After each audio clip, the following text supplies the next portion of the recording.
दोस्तों दुनिया में कोरोना खत्म हो गया, लोगों का क्या कुछ खत्म हो गया, लेकिन नहीं खत्म हुआ तो रिजवान और सरफराज के बीच में चलने वाला झगड़ा। आइए इसको जरा देखते हैं। इंग्लैंड के पास 4 विकेट कीपर हैं, जिसमें बेन फोक्स है, जोनी बेयरस्टो हैं, बेन डकेट है और ओली पॉप है। वो चारों को कंडीशंस के हिसाब से खिलाते हैं। हमारे यहाँ क्या मसला है जनाब अली कि हमारे यहाँ कहीं रिजवान खेल जाए तो सरफराज के चाहने वाले नाराज, सरफराज खेल जाए तो रिजवान के चाहने वाले नाराज। दुनिया आगे निकल गई है। सिंपल सी पॉलिसी बीसीबी अपनाता कि वहां जहां पर स्विंग मूवमेंट बाउंसी कंडीशन ज्यादा है वहां रिजवान पहली चॉइस होंगे, जहां पर एशियन कंडीशंस है, स्पिन है, लो बाउंस है, वहां पर सरफराज पहली प्रेफरेंस होंगे, बाकी दूसरा होंगे। दोनों बहुत अच्छे हैं, दोनों की अलग अलग क्वालिटीज हैं, अच्छे और बुरे वाली बात नहीं है, तो ये सारा मसला ही हल हो जाता है। लेकिन चूंकि पीसीबी तो पीसीबी ठहरा, वो किसी एक मामले में भी उन्होंने कभी अच्छी तैयारी नहीं की, तो यहाँ पे भी ऐसा ही हुआ। शान मसूद साहब ने जो प्रेस कॉन्फ्रेंस की कि जी हम 12 महीने पहले होने वाली एशियन कंडी अपने पाकिस्तान में होने वाली सीरीज के ऊपर रिजवान को उसके ऊपर सरफराज को प्रेफरेंस दे रहे हैं, जो कि बिल्कुल गलत बात थी। और सबको पता था कि यहाँ पर रिजवान एक बेहतर चॉइस है, सरफराज को प्रॉब्लम हो सकता है, वो हुआ भी। और आपने अब क्या किया कि आपने सरफराज अहमद को पहले अभी खिलाया यहाँ पर, और एक मैच के बाद ड्रॉप करने के साथ आपने सरफराज अहमद के साथ भी ज्यादती की, पाकिस्तान के साथ भी ज्यादती की, क्योंकि एक मैच के बाद आप टेक्निकली किसी प्लेयर को ड्रॉप नहीं कर सकते हैं। आप जो है वो प्लेयर का कॉन्फिडेंस भी खराब होता है, टीम का माहौल भी खराब होता है और प्लेयर का बिलीव भी खराब होता है, क्योंकि आपकी पॉलिसी क्लियर नहीं थी, आपने पहले से बताया नहीं हुआ था। एक मैच के बाद आप कैसे चेंज कर सकते हैं? इसलिए जो गंद आपने डाला था, आपको पहले से अनाउंस करना चाहिए था कि Rizwan will be our first choice wicket keeper in the Australia. Overall अगर आप पॉलिसी अनाउंस कर दी होती तो ये प्लेयर को कंफ्यूजन ना होती, ना ही वो दिल टूटता। दिल वहां टूटता है जहां पे आपको कोई उम्मीद और आस होती है, तो ये प्रॉब्लम ना होता। खैर बहरहाल आपने वही किया जिसको जो हमें एक्सपेक्ट कर रहे थे। आप प्रेस कॉन्फ्रेंसेस में पहले भी कह रहे थे कि हम इस बेस के ऊपर जो है वो प्रेफरेंस रखेंगे, आपने सरफराज को रखी हुई है। उस वक्त भी कह रहे थे कि बिल्कुल गलत बात है, ये बिल्कुल इलॉजिकल है, और यहाँ पर कंडीशंस के हिसाब से रिजवान को प्रेफरेंस मिलनी चाहिए।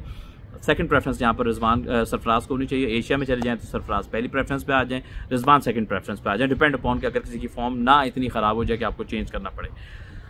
वही कुछ हुआ। खैर हर मामले में बीसीबी में ऐसा ही होता है। एक और आपने फैंस और फिर लॉजिक के हिसाब से देखिए तो आपको स्पोर्ट्स जर्नलिस्ट, इन्फ्लुएंसर्स, मोस्टली आपको लोग हैं वो अपनी दोस्तियों की, अपने शहर के हिसाब से जो है वो ओपिनियन देते हुए नजर आएंगे।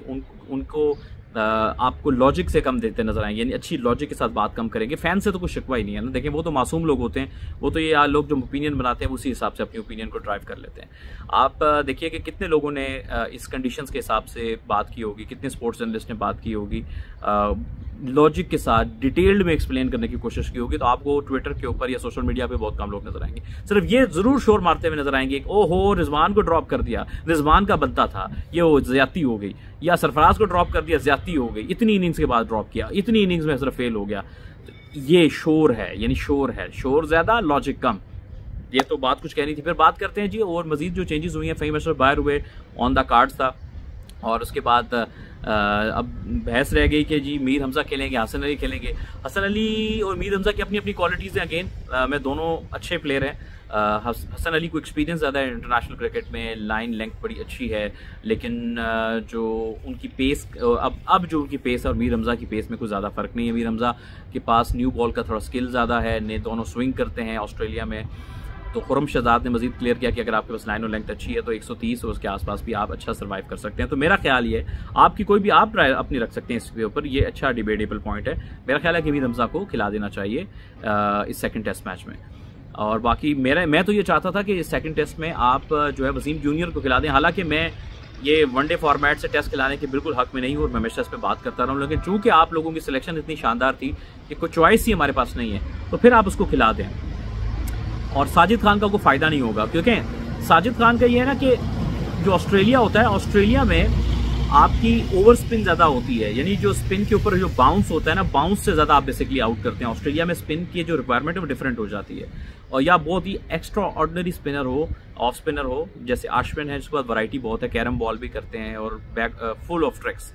तो ऐसा ऑर्डिनरी ऑफ स्पिनर जो है जो उसका यहाँ पर काम चलने वाला नहीं है। नेथन लॉयन क्योंकि वो लोकल स्पिनर है यहाँ का, उसको वो बहुत ज़बरदस्त है, बहुत ही टेक्निकली तेज़ है, और वो बेसिकली बाउंस से आउट करता है। वो एक में थोड़ा सा ब्रेक और बाउंस, और फिर दूसरा उसका जो बॉल सीधा रहता है।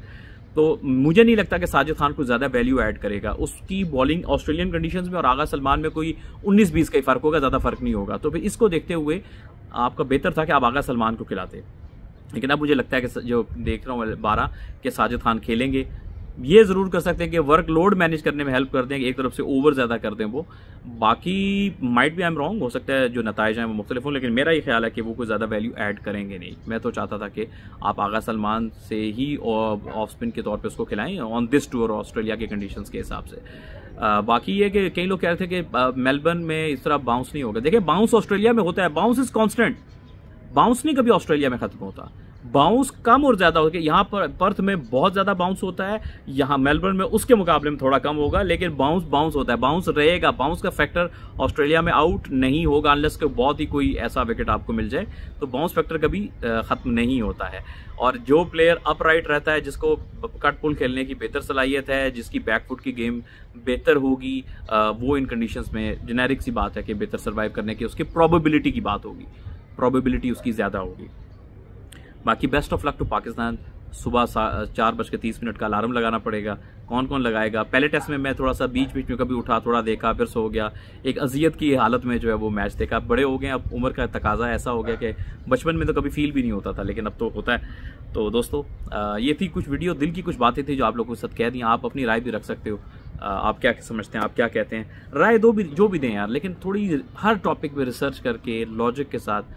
जहां इमोशंस आपकी लॉजिक के आगे आ जाएंगे, जहां पर आपकी ज़ाती पसंद लॉजिक के आगे आ जाएगी, तो वहां पर फिर बात थोड़ी सी खराबी की तरफ ज़्यादा चली जाती है, जो हमारा ओवरऑल सोशल मीडिया पे ज़्यादा मसाइल हमारे हैं। और खैर ये हमारे मुल्क के तो मसाइल ही बहुत होते हैं भाई।